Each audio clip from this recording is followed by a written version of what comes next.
எல்லாருக்கும் வணக்கம். அஜித்குமாருடைய லாக்அப் மரணம், அதாவது அடித்து துன்புறுத்தப்பட்டு சித்திரவதைக்குட்பட்டு கொலை செய்யப்பட்டதாக சொல்லப்படுகிற அஜித்குமாருடைய லாக்அப் மரணத்தில் பல அதிர்ச்சியூட்டும் தகவல்கள், உண்மைகள் வெளியே வந்திருக்குது.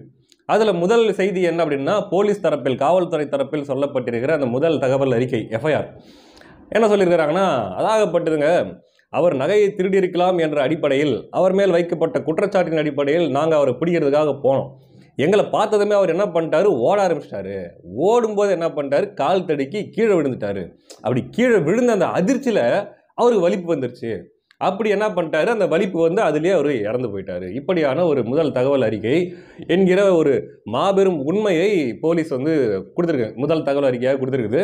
நம்பணும், சரிங்களா? எல்லாரும் நம்பணும், அதான் உண்மை. ஏன்னா போலீஸ் சொல்கிறாங்க இல்லையா, கட்டாயம் அதான் உண்மையாக இருக்கும். அதுவும் திராவிட மாடல் போலீஸ் போது 100க்கு 100 உண்மை தவிர வேறு எதுவும் பேச மாட்டாங்க. அப்போ பார்த்தீங்கன்னா மக்கள் கேள்வி கேட்குறாங்க, இதான் அங்கே ஒரு சில புகைப்படங்கள்லாம் இருக்குதுப்பா, அங்கே பிளாஸ்டிக் பைப்லாம் உடஞ்சி போய் கிடக்குது, அவர் எங்கே அடித்ததாக சொல்லப்படுறீங்களோ அந்த இடத்துல. அப்புறம் அந்த குச்சி பாருங்கள், ஒரு குச்சி அப்படியே நஞ்சு போய் கிடக்குது, ப்ரஷ்ஷு மாதிரி ஆயிருக்குது அந்த குச்சி. இதெல்லாம் எப்படிங்க, அவரே வந்து வலிப்பு வந்து அந்த வலிச்சுக்கிட்டே போய் அந்த ராடு எடுத்துக்கிட்டு அவரே அடிச்சுக்கிட்டாரா, அந்த குச்சி எடுத்து அதை நஞ்சு போகிற அளவுக்கு அவரே தன்னைத்தானே தாக்கி கொண்டாரா, அல்லது எப்படி? இன்னும் சொல்லப்படுறது, உடலில் 18 இடங்களில் காயங்கள். உச்சந்தலையில் பார்த்தீங்கன்னா அந்த மண்டை ஓட்டில் அடிபட்டிருக்குது, ஆழமான அடிபட்டிருக்குது. உள்ளங்கால் வரைக்கும் 18 இடங்களில் காயங்கள் மற்றும் உள்ளுறுப்புகளில் ரத்த கசிவு, இன்டர்னல் ப்ளீடிங் ஏற்பட்டிருக்குது. இதெல்லாம் அந்த வலிப்புலேயே போயிட்டு மனுஷன் பாருங்கள், எல்லாத்தையும் எடுத்து அவரே அடிச்சுக்கிட்டு உடம்பெல்லாம் அவரே காயம் பண்ணிக்கிட்டு கடைசி நேரத்தில் அங்கே எதுவும் பார்த்துருக்கிறாரு, எதுவும் காணும், எதுவும் சாப்பிட்லான்னு பார்த்துருக்காரு. அங்கே மிளகா பொடி தான் கிடந்திருக்குது, அதை அள்ளி வாயில் போட்டுக்கிட்டு அந்த மிளகா பொடி எடுத்து தண்ணியில் கலந்து குடிச்சிட்டு மனுஷன் இப்படி அநியாயமாக உயிரை விட்டாப்லையே அப்படின்ற மாதிரி தான் இருக்குது. ஆனால் இது உண்மை, வலிப்பு வந்து தான் அவர் இறந்துருக்கிறாரு. சரி, இப்போ அடுத்து ஒரு செய்தி ஒன்று கேள்விப்படுறோம். என்ன அப்படின்னா, அந்த காவல்துறையில் இருக்கக்கூடிய போலீஸில் அது சம்மந்தப்பட்ட 5 பேரை கைது செய்திருக்கிறது. என்னப்பா இது அநியாயம்? அவங்க தான் எந்த தப்புமே பண்ணலையப்பா. வலிப்பு வந்து அவராக போய் கீழே உளுந்து வலிப்பு வந்து இறந்துட்டதான முதல் தகவல் அறிக்கை சொல்லுது. அப்பாவி போலீஸ் அந்த 6 பேர் எதுக்குப்பா கைது பண்ணீங்க அப்புறம் அப்படின்ட்டு மக்கள் கேட்குறாங்க. ஆனால் நம்பணும், ஏன்னா நடக்கிறது திராவிட மாடல் ஆட்சி இல்லையா, அதனால் அவங்க சொல்கிறதெல்லாம் உண்மையாக தான் இருக்கும், நம்பணும். அதே மாதிரி பார்த்தீங்கன்னா, இந்த அண்ணா பல்கலைக்கழக மாணவி விஷயத்தில் ஞானசேகரன் மட்டும்தாங்க குற்றவாளி. அந்த சார் யார், அந்த சார் யார், அந்த சார்னு ஓயாமல் கேட்டு தொந்தரவு பண்ணிட்டுறீங்க. அப்படி ஒரு சாரே கிடையாதுங்க, அது ஒரு இல்யூஷனுங்க. அது நீங்களா ஒரு கேரக்டரை வடிவமைச்சிக்கிட்டு கற்பனை பண்ணிக்கிட்டு அப்படி ஒரு சாரை கொண்டாந்து நீங்கள் வச்சிருக்கிறீங்க. அப்படிலாம் யாருமே கிடையாது. ஞானசேகரன் மட்டும்தான் குற்றவாளி. அவருக்கு பாருங்க, நாங்கள் தண்டனை வாங்கி கொடுத்துருக்குறோம் இந்த திராவிட மாடல் அரசு. நம்பணும், சரிங்களா? நம்பித்தாகணும்.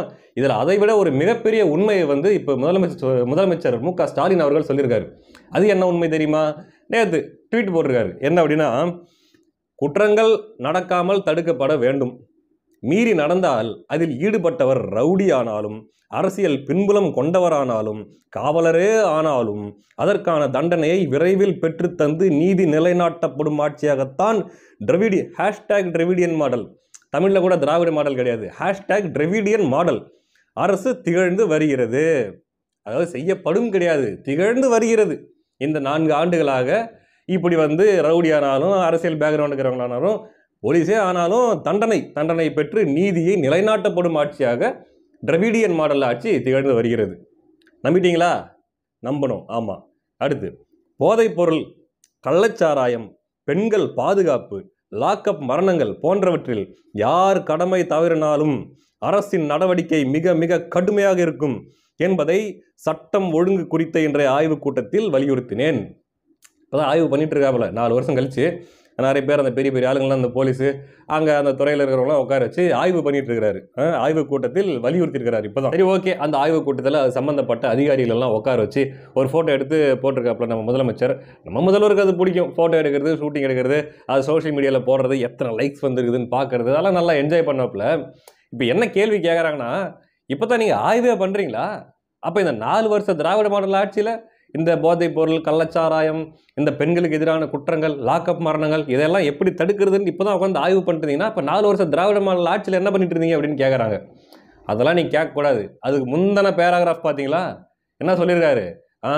இதை எல்லாத்துக்கும் கடுமையான தண்டனை கொடுக்கக்கூடிய, கடுமையாக நடவடிக்கை எடுக்கக்கூடிய ஆட்சியாக திராவிட மாடல் ஆட்சி திகழ்கிறது அப்படின்னு சொல்லியிருக்காரு. அப்ப எதுக்கு இந்த ஆய்வு? அதான் ஏற்கனவே கடுமையான தண்டனைகள் கொடுத்து, கடுமையான நடவடிக்கைகள் எடுத்து, சட்டம் ஒழுங்கை வந்து சிறப்பா வச்சுட்டு இருக்கிற ஆட்சியா திராவிட மாடல் ஆட்சி இருக்கும்போது, எதுக்கு இந்த ஆய்வு கூட்டம்? அப்படிலாம் நீங்க கேள்வி கேட்கக்கூடாது. நீங்க நம்பணும். அதனால வெயிட் பண்ணுங்க. என்னப்பா அவசரம்? இப்பதான் ஆய்வு பண்ணிட்டு இருக்கிறோம். எப்படி இது எல்லாவற்றையும் தடுப்பது? எப்படி இந்த லாக்அப் மரணங்கள், போதைப் பொருள் ஒழிப்பு, இந்த பெண்கள் விஷயத்தெல்லாம் எப்படி இதெல்லாம் சரி பண்றது? அப்படின்ட்டு ஆய்வு பண்ணிட்டு இருக்கிறோம். கண்டுபிடிச்சு போடுவோம் சீக்கிரம். வெயிட் பண்ணுங்க. என்ன அவசரம்? இன்னும் 8 மாசம் இருக்குது. அதுக்குள்ள அவசரப்பட்டா எப்படிங்கன்ற மாதிரி இருக்குது இந்த ஒரு அறிக்கை. எல்லாம் சரிதான். போன ஆட்சியில இந்த ஜெயராஜ் பென்னிங்ஸ் டைம்ல வந்து கனிமொழி அவர்கள் ஒரு பக்கம், உதயநிதி ஒரு பக்கம் பர்ஃபார்மன்ஸ் பண்ணாங்களே, மாஸ்க் போட்டு நேரா நாங்க வீட்டுக்கே தான் போவோம். வீட்டுக்கே போய் உட்காந்து அவங்கள சந்திச்சு அவங்களுக்கு ஆறுதல் சொல்லிட்டு நாங்க அதெல்லாம் பண்ணுவோம் அப்படின்ட்டு பண்ணீங்கல்ல. இத்தனையும் கொரோனா டைமு. கொரோனாக்கெல்லாம் பயப்பட மாட்டாங்க. எங்களுக்கு கொரோனாவே வந்தாலும் சரி, எங்களுக்கு நீதி தான் முக்கியம். மக்கள் மீது இருக்கிற அக்கறை தான் முக்கியம். அங்க நீதி நிலைநாட்டப்படணும்ட்டு மாஸ்கை போட்டுக்கிட்டு போய் உட்காந்துட்டு இருந்தீங்களே, இப்போதான் ஆய்வு பண்ணிட்டு இருக்கிறீங்க ஆட்சி முடியிற சமயத்துல. சரி, ஆய்வு பண்ணுங்க. ஒரு ஊடகம்னா எப்படி இருக்கணுங்க? எல்லாத்துக்கும் முன்னாடி, ஊருக்கு முன்னாடி வந்து செய்தி சொல்லணும். அதான் ஊடகம் இல்லையா? ஆனா பாருங்க, 2 நாளா சமூக வலைதளங்கள்ல இது விவாதிக்கப்பட்டிருக்குது. பெரிய பேசு பொருளா இருக்குது. எல்லாருமே வந்து இதுக்கு மிகப்பெரிய கண்டனங்கள் தெரிவிச்சிருக்காங்க. அப்போல்லாம் இந்த ஊடகங்கள் வந்து எந்த அளவுக்கு இதை மிகப்பெரிய ஒரு பேசு பொருளா ஆக்குச்சுன்னு தெரியல. எதிர்க்கட்சிகள்லாம் ஒரு பக்கம் இதுக்கு பயங்கரமான அழுத்தம் கொடுத்து, மக்கள் எல்லாருமே கொந்தளிச்சு, கொதிச்சு போய் இதுக்கு எதிரான கண்டனங்கள் தெரிவிச்சு, ஜஸ்டிஸ் ஃபார் அஜித்குமார் அப்படிங்கிற ஹேஷ்டேக் வந்து இந்தியா ஃபுல்லா ட்ரெண்ட் ஆகி, இவ்வளோ ஆனதுக்கு அப்புறமா இப்ப தன்னுடைய புலன் விசாரணையை தூக்கிட்டு வந்திருக்குது புதிய தலைமுறை. என்ன சொல்லியிருக்காங்க அப்படின்னா, உயர்நீதிமன்ற மதுரை கிளை சொல்லியிருக்குது 24 லாக்அப் மரணங்கள் இது வரைக்கும் நடந்திருக்குது அப்படின்ட்டு. அதுல இந்த புதிய தலைமுறை போடுற செய்தி பாருங்க. 4 ஆண்டுகளில் நடந்த சில முக்கிய காவல் நிலைய மரணங்கள். ஒரு 10 மரணங்கள காவல் நிலைய மரணங்கள போட்டிருக்குது. நகை திருட்டு, அப்புறம் அந்தந்த பகுதியில் நடந்த நிறைய காவல் நிலைய மரணங்கள போட்டு, முக்கிய காவல் நிலைய மரணங்கள். அப்ப மீதி எல்லாம் முக்கியம் இல்லாத மரணங்களா? போடுறாங்க பாருங்க செய்தி எப்படி. 10 முக்கிய மரணங்கள போட்டிருக்குது. சரி ரைட்டு. விசாரணை மரணம், எழும் கேள்விகள். அதாவது இதெல்லாம் இவங்களே ஏதோ புலனாய்வு பண்ணி, ஏன் இப்படிலாம் நடந்துச்சு? ஏன் இப்படிலாம் நடக்கல? அப்படின்ட்டு இவங்களே கேட்குற மாரி ஒரு 12 கேள்வி கேட்டுருக்காங்க. 12 கேள்வி இல்ல. 100 கேள்வி, 200 கேள்வி இதுவரைக்கும் சமூக வலைதளங்கள்ல எல்லாரும் கேட்டு முடிச்சுட்டாங்க. கேட்டு அதிலிருந்து ஒரு சிறந்த ஒரு 12 கேள்விய செலக்ட் பண்ணிட்டு வந்து இவங்க கேட்டுட்டு இருக்கிறாங்க இப்ப. இவங்களே புலன் விசாரணை பண்ணி கண்டுபிடிச்ச மாதிரி. அஜித்குமாரை விசாரணைக்கு அழைத்துச் செல்ல காரணமான புகார் அதிகாரப்பூர்வமாக வந்ததா அல்லது வாய்மொழி புகாரா? அஜித்குமாரும் மற்ற 4வரும் எந்த அடிப்படையில் காவலில் வைக்கப்பட்டனர்?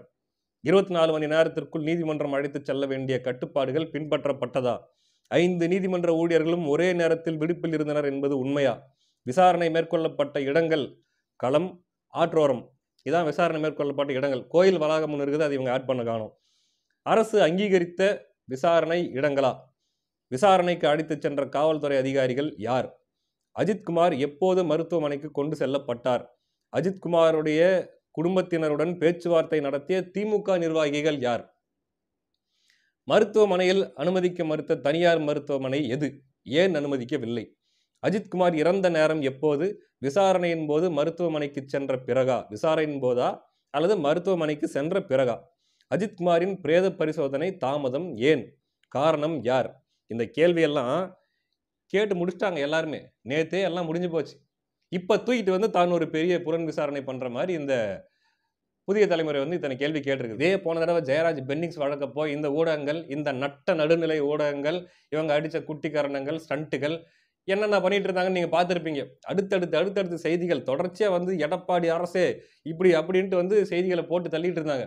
ஆனா இந்த திராவிட மாடல் ஆட்சியில மக்கள் எல்லா கேள்விகளும் கேட்டு அவங்களே எல்லாத்தையும் விசாரணை இந்த ஆங்கிள் வந்து ஏன் இப்படி அப்படின்ட்டு மக்களே கேள்வி கேட்டெல்லாம் முடிச்சதுக்கு அப்புறமா ஒரு 10 கேள்வியை தூக்கிட்டு வந்து பாருங்க புலன் விசாரணை பண்ணியிருக்கிறாங்க பாருங்க அப்படின்ட்டு வந்து காட்டிட்டு இருக்கிறாங்க இந்த ஊடகங்கள். மொத்தத்துல முதலமைச்சர்ல இருந்து காவல்துறையிலிருந்து ஊடகங்கள்ல இருந்து எல்லாமே உண்மைதான் சொல்லிட்டு இருக்கிறாங்க.